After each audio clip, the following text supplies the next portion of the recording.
Se você nasceu nos anos 80, como eu, dificilmente você já conheceu alguém da sua idade que teve sarampo. Mas essa doença grave, que é considerada uma das mais mortais da infância, voltou a causar surtos por aqui.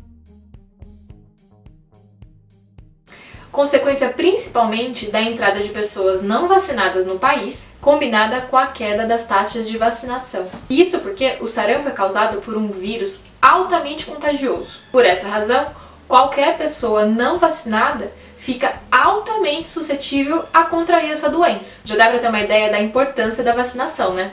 Agora eu vou te contar um pouco mais sobre as vacinas e derrubar de uma vez por todas os mitos sobre esse assunto.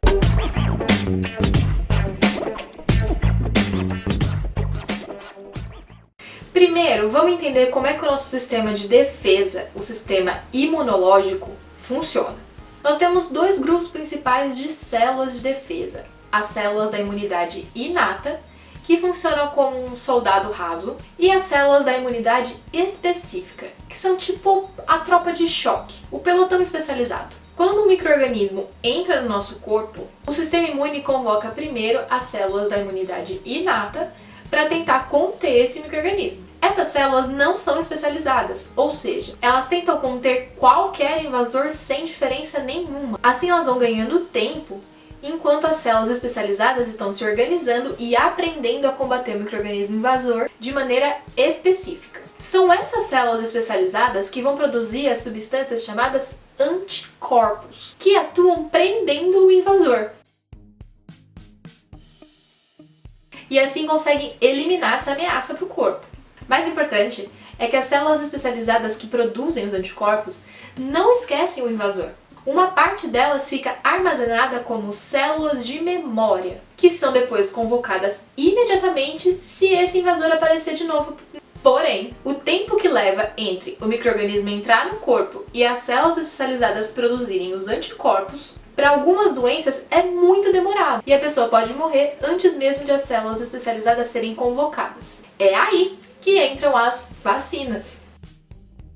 As vacinas são uma espécie de treinamento para o sistema imunológico. Usando um micro-organismo morto, enfraquecido ou até mesmo só um pedacinho dele, a vacina apresenta o invasor para o sistema imunológico e dá a chance das células especializadas conhecerem esse invasor e produzirem anticorpos contra ele, gerando as tais células de memória, que vão garantir o estoque de anticorpos. Quando o micro-organismo de verdade aparecer, a resposta vai ser imediata. Não vai ter aquele tempo todo entre o bicho entrar no corpo e as células aprenderem a combater produzindo anticorpos. O sistema de defesa já vai lembrar que conhece aquele bicho e vai chamar os anticorpos direto. Isso permite que a gente tenha ou apenas uma doença muito fraquinha, ou nem tenha sintoma nenhum.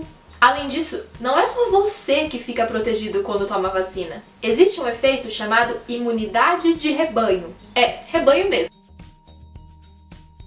O efeito rebanho acontece quando a taxa de vacinação em uma população é tão alta que mesmo que uma pessoa não se vacine, ela continua protegida, porque ela está vivendo num ambiente em que a maioria da população recebeu a vacina. É esse efeito rebanho que previne o surgimento de surtos, epidemias e pandemias. Isso acontece porque os agentes que causam essas doenças só conseguem sobreviver se estiverem no corpo de alguém. Quanto mais pessoas vacinadas em uma população, menos corpos livres eles encontram para se instalar, o que impede a transmissão da doença. E quando a transmissão é interrompida, nós podemos ter a erradicação dessa doença na comunidade. É o que aconteceu com a varíola, que teve a sua erradicação do planeta anunciada em 1980. Foi graças às intensas campanhas de vacinação no mundo todo. E a erradicação da varíola no mundo é considerada a história de maior sucesso da medicina. Outra doença próxima da erradicação no mundo graças à vacinação é a poliomielite, que foi declarada eliminada das Américas em 1991 e atualmente só circula em 3 países, no Paquistão, na Nigéria e no Afeganistão. A rubéola também foi declarada erradicada no Brasil em 2015 e o sarampo, que eu falei no começo do vídeo, havia sido eliminado no Brasil em 2016. Mas se existe tal imunidade de rebanho e essas doenças são consideradas erradicadas no país, por que a gente está vendo tanto caso de sarampo? Isso porque, para que a imunidade de rebanho seja mantida, é essencial que o número de pessoas vacinadas sempre esteja dentro de uma faixa ideal. E essa faixa varia de doença para doença. Para o sarampo, é essencial que essa faixa permaneça em 95% da população. Ou seja, é preciso que tenhamos 95% das pessoas vacinadas no país para que o sarampo não circule por aqui. Com a entrada de pessoas não vacinadas, esse número diminuiu e ele voltou a circular. Além da entrada de indivíduos não vacinados na comunidade, o efeito rebanho pode ser perdido com a redução do número de pessoas que recebem a vacina, principalmente quando os pais deixam de vacinar as crianças, seja por negligência ou por desconhecimento da importância da vacinação. Tem também um movimento chamado movimento anti-vacina, que tem reduzido as taxas de vacinação no mundo todo e é responsável por vários surtos de sarampo nos Estados Unidos e na Europa. E esse movimento, infelizmente, tem crescido no Brasil.